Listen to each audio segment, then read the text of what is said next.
Ampifaliana mandrakariva tompoko lahy sy tompoko vavy no hitsidianay ny tokantranonareo ary ampifaliana tahaka izay ihany koa no anolorana ny arahaba ho anareo manerana ny nosy faly mandray anareo atao anatin'ity fandaharana koroana izay iresahana indrindra ny fanabeazana araka ny boky masina koroany ity ny tenanay toy ny mahazatra moa dia ny namana Wasma miaraka amin'ny Sheikh Hassan panabe avy eo amin'ny Centre Rasulul Akram no hiaraka amintsika eto androany faly mandray anao atao anatin'ny fandaharana ny tenako Sheikh no manolotra ny arahaba ho anao ihany koa. Assalamu alaikum. Wa alaikum salam wa rahmatullahi wa barakatuh. Faly miarabanao madame Asma ary faly miarabanareo toraka izany koa anareo rehetra izay manaraka izao fandaharana izao. Assalamu alaikum wa rahmatullahi wa barakatuh. Raha apatsahivina vetivety Sheikh ny fiarahantsika faranteto dia ny resaka betsaka manodidina ny fampinonoana ny zaza notsindrinao mafy tsara atao anatin'izay ny hoe baiko n'Andriamanitra mihitsy ny tokony ampinoana ny zaza mandrapatonga n'izy roa taona marobe moa ny zavatra efa noresantsika tamin'izay ny tombontsoa azo na ho an'ilay reny mampinono na ho an'ilay zaza ampinonoana ny voka-dratsiny ny tsy fampinonoana ihany koa dia efa noresantsika teto fa raha ho an'ity androany ity Sheikh Hassan iresaka indray tsika mahakasika ny fampisarahanono satria raha teo amin'ny fomba malagasy moa zany raha tolo razantsika eny mbola misy mitazona amin'izao fotoana izao raha hoe rehefa mampisaranono zay dia alefa mihitsy aloha le zaza ho any amin'ny dadabeany sy ny bebeany dia mipetrapetraka any aloha mba ahafahana manasaranono azy satria mety hitomany an'le mamany foana izy fa mialohany hitondranao an'izay fanazavana zay mino koa fa manana famitinana kely ianao mahakasika ny fampinonoana ity. Bismillahirrahmanirrahim wa bihi nasta'in. Tsika dia tsy tsahatra midira sy mankasitraka tompontsika Allah ilay avy fotoana ndraiky zay nanometsika vanim-potoana indray zany anohizantsika zany ny fandaharanantsika mahakasika ny fanabeazana amin'ny tontolon'ny finoana Islam ny Korany masina sy ny fampianarany mpaminany Muhammad sallallahu alaihi wasallam. Alohany anohizantsika zany ny resadresaka atsika androany mahakasika ny fampisarananono. Ny fampisarananono io zany ny olana voanalohany sedrahiny zaza amin'ny fiainany satria nandritra ny fotoana lava izy efa zahatra be zany izy minono amin'ny mamany ka ny fampisarana inono io zany dia misy fepetra tsinjovina zany manana zo manana sentiment io zaza io na dia izy mbola tsy mahay miteny tsy olo ndehibe ka zany mihitsy naviany ny tsindriny Korany ny fomba fampisarana nono sy ny fampisarana nono voalaza amin'ny andininy anankitelo samihafa ao amin'ny boky masina Korany. Zany hoe misy fomba manokana mihitsy zany. Eo ny fomba manokana fa tsy hoe izy fomba manokana hoe très spécial fa misy fepetra tsy maintsy araina. Alohany resantsika izany zany tiako agnazava amintsika hoe ny hadis tantara nandalo tamin'ny vaninandrony mpaminany Muhammad sallallahu alaihi wasallam mba hitantsika hoe atraiza ny finoana Islam ny mpaminany finoana Islam mpaminany Muhammad sallallahu alaihi wa ali mitsinjo ny zony zaza raha tatria orena vo nisy hoe UNESCO miaro ny zony ankizy sintsisa fa nanomboka tao efa misy taona maro be taloha zany fa misy 1436 na mihoatra mpaminantsika Muhammad sallallahu alaihi wasallam dia efa nitsinjo ny zony zaza zony hoe izy tokony hinoana amin'ny mamany zony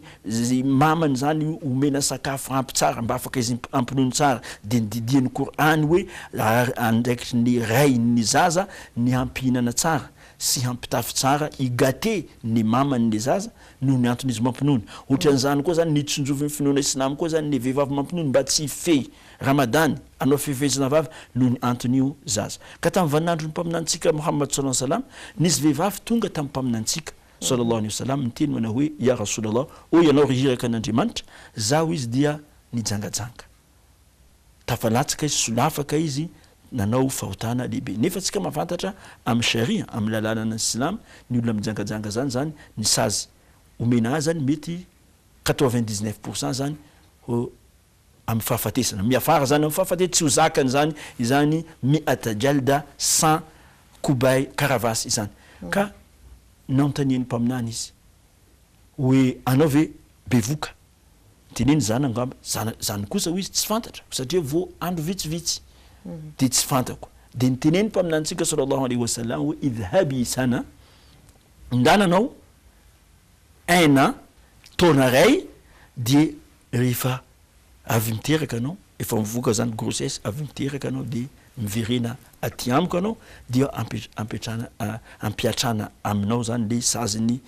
fijangajangana rehefa nandeha izy après un an sy volana ny olona mavesatra de nitondra zaza kely izy fa niteraka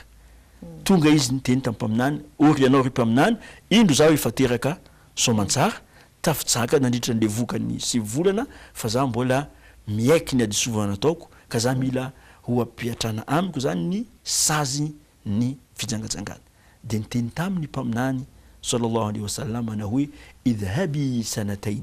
ndana ndray anao miverena anatiny 2 taona hatta idha ktamalat asnanuha zisaka hoe rehefa complet ny nifiny zaza zany hoe zany efa tsy minono tanteraka amin'ny reny fa efa afaka misakafo zavatra rehetra aza koa zay anao vo miverina aty amiko de lasa ndray le vehivavy aoriany afaka 2 taona izy tonga ndray izy ny zanany zany efa mihina mofo maina khubz nashif de eo zany vo maro ny commentaire nataonareo manapaizy makasy zany hoe zay ny mpaminany tsy tia anasazy le vehivavy noho le zaza ewa ka nalefany izy hoe 2 taona de 2 taona ndray satria izy mila adinina satria ny mpaminany dia hinakinaka ho an'izao tontolo izao fa izy zany natsapany adisona izy mihitsy zany ny conscience nazy zany tsy tranquille ka izy no ny insiste de zay vo nitaterahana zany lisazy hitatsika eto fa ny finoana islam tsy manasazy ny vehivavy mampinono na ny vehivavy bevoka eny nadia navita noho ny antony fitsonjovana ny zony zany zaza izany zany hoe finoana silamo de tena mitsinjo manokana ny zaza mihitsy ary tena manaja ny zony zaza izany hitatsika mibaribary amin'izany tantara izany ka noho ny fitsonjovan'ny finoana islam ny zony zaza ny sentiment le zaza ny inty fihetsempo na ny zaza izany naviany ny finoana izany nampianatra hoe tsy azo atao zany ny manala ny zaza minono tonga de tapahina tampoka indray mandeha hoe anao fa tsy minono na hoe atao zavatra mangidy mafaiky fa mila avec stratégie bitadaroj amin'ny alalany mandalo ahena tsikelikely ahena raha minono izy mipolo anatiny andray de ahena tsikelikely satria ny finoana islam na dia niteny hoe 2 taona la raha latsaka tsy olana raha mihoatra koa tsy olana fa farafaratsy zany 2 taona na latsaka kely dia tsy olana fa tsonjovina zany ny fampisarana ny zaza aminono zany bitadaroj de raha ataontsika zany hoe ao anatin'ny 2 taona io satria misy zaza ohatran'izay tsy voasaraka nono mihitsy tsy mety miala mihitsy de ampinonona eny foana sa hoe mandra-pahizy hoe tena adinony le nono na izy ny tsy mila tsonona ohatran'izay zany hoe izy ny resantsika tao hoe izy tapana nono fa ary ny Qur'an volana wa in arada fisalan an taradin minhuma wa tashawurin fala junaha alayhima raha te hampisara nono ny zanany izy ny mpivady roa izy roa de efa nifanaraka amin'izany ary ny fampiresany mpivady roa zany wa tashawurin zany fampiresana ao zany le stratégie ny fomba hampisarana izy nono mba ho afaka nono izy misy fomba fiteny silamo agny miteny hoe anafsuka tifl ny fanahy zanak'olombelona ohatra ny zazakely raha asaraka nono izy dia misaraka fa raha tsy asaraka nono tsy miezaka zany anao ray aman-dreny tsy miezaka anao zany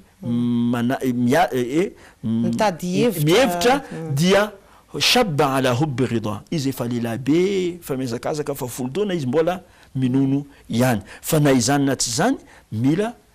raina tsara zany ny fanapahana ny finoana islam na dia raha toaka ny mpisotro toaka ny olon-dehibe mpisotro toaka dia rehefa tonga ny finoana islam hanala ny olo amin'ny fisotroana soka dia nandalo étape par étape